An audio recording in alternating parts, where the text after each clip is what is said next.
On a freezing morning on the 10th of February 1855, the residents of the Exe estuary in South Devon, United Kingdom, woke to a scene of serene beauty.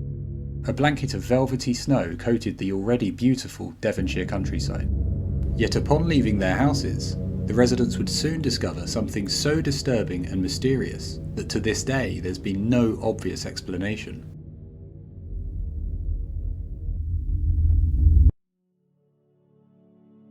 The Exe estuary, located on the south coast of Devon, England, is a beautiful natural landscape where fresh water from the River Exe meets the salty tides of the English Channel. Punctuated by numerous small towns and villages, it was a safe and peaceful place to call home. The weather in early 1855 was much colder than usually experienced. Temperatures remained around freezing from January until March, resulting in frozen lakes and rivers and regular flurries of snow.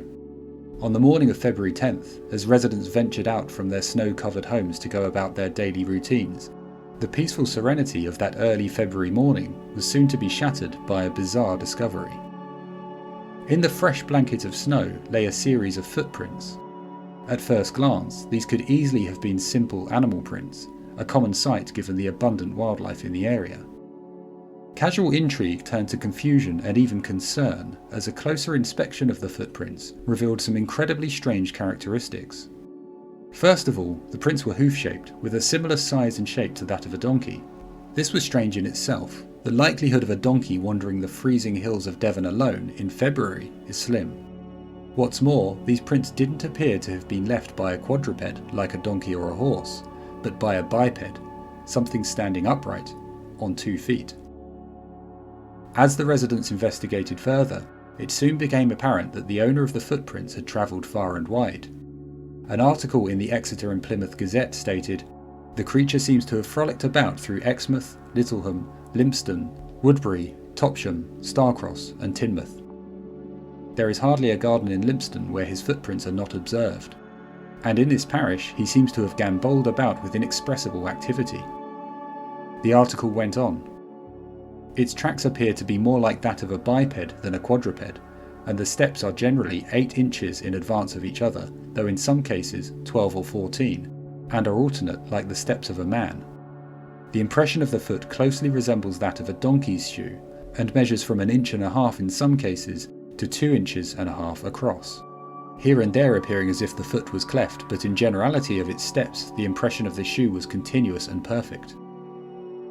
As the residents investigated further and followed the trail of hoofprints in the hopes of identifying their owner, their curiosity soon turned to dismay as further strange discoveries came to light. First, the prints were reportedly seen in over 30 locations across a large swathe of Devon.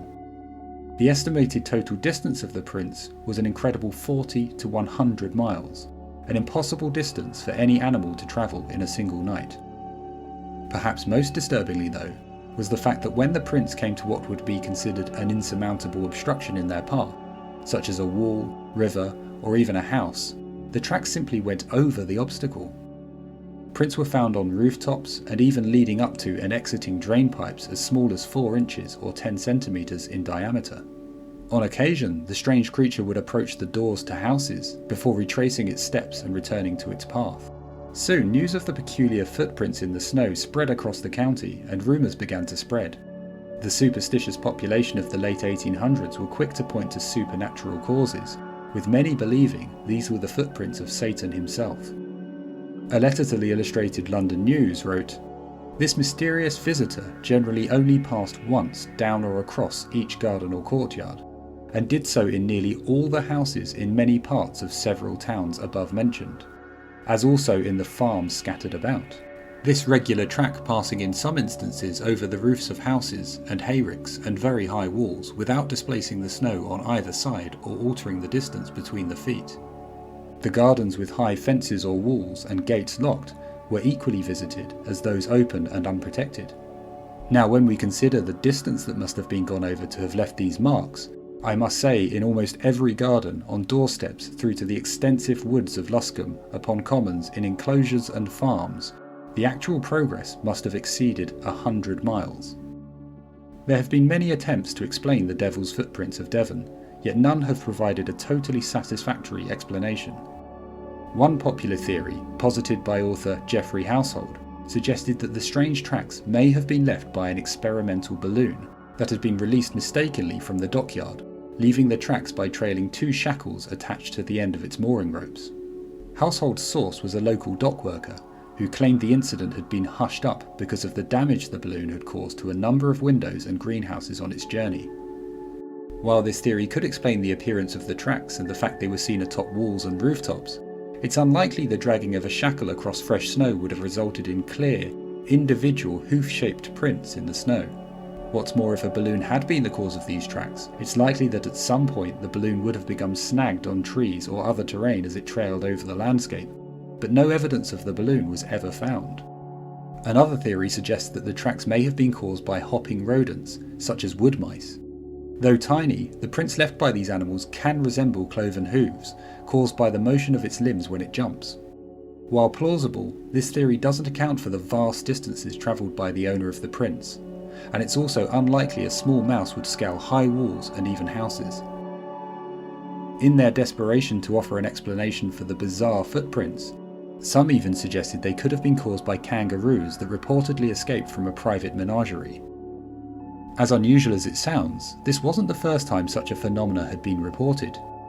15 years earlier, a report of similar tracks appeared in the Times newspaper. In this case, the tracks were compared to an extremely large foal or a young horse. The footsteps of the animal were not usual for a quadruped and once again resembled those of a biped.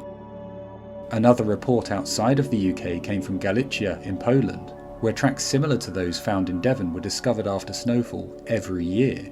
The locals attributed the appearance of these tracks each year to supernatural causes. Over time, the mystery of the devil's footprints has faded into legend. Was there a simple, natural explanation? Were they created by a small animal? Or perhaps they were simply the product of a clever prank? More than a century later, the truth remains as elusive as it was in 1855.